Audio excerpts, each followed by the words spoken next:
Okay, here we are in tutorial 4. So since I am coming into this, I'm in the same sketch as before, but you can see it's not highlighted, it's kind of grayed. And so obviously I lost my sketch. So if you're in the same, you can try this. If you are in your sketch, excuse me, if yours looks like this, what I want you to do is just over in the bottom right hand corner, click the check mark. And that'll mean that that's closing out that sketch. Okay, and yours will go gray. So if you can do it around, you can see that you have a triangle. Excuse me, not a triangle, it's not a triangle, a rectangle. Okay, so I'm gonna go back to my cube, I'm gonna click front. Okay, and now there's two different ways.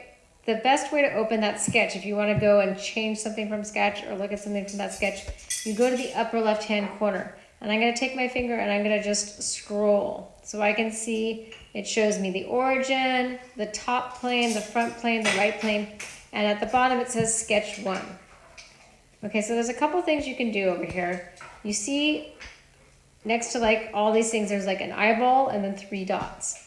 If you wanna hide something, you don't wanna see it, so like on the front plane, if I click the eyeball next to that, it's gonna hide that front plane. If I click it again, you'll see it, okay?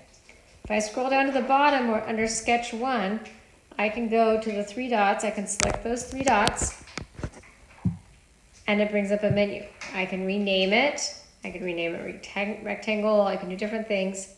But what I'm gonna do is I'm gonna click edit. So if I edit it, it opens that sketch back up, okay? So now what I can do, if I'm editing it, I can change things. If I don't want these dimensions, I want to change the dimensions, what I can do is I can select the dimension. First, I'm going to take this and I'm going to move it to a different place because I don't like the way that looks. But if I double click on that dimension on the 6, I can change it. I can change it to 5. Okay? And then I double click outside on the drawing platform to get it to deselect that. Okay? Now, if I'm happy with my sketch and I want to make this into a 3D thing, what I do is I go up to the upper left-hand corner, and next to the pencil, you'll see a ball. It looks like a ball. If you select that, this is how you turn a sketch into a 3D part. Okay, and you have 2 different things you can do. Right now, we're just going to focus on extruding.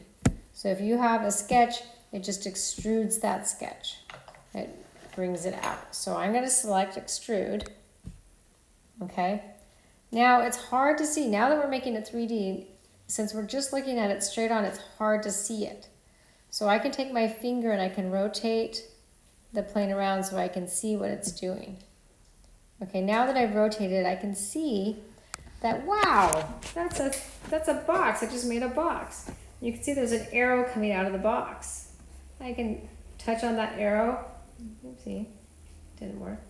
I can touch on that arrow and drag it out or in to make it different sizes.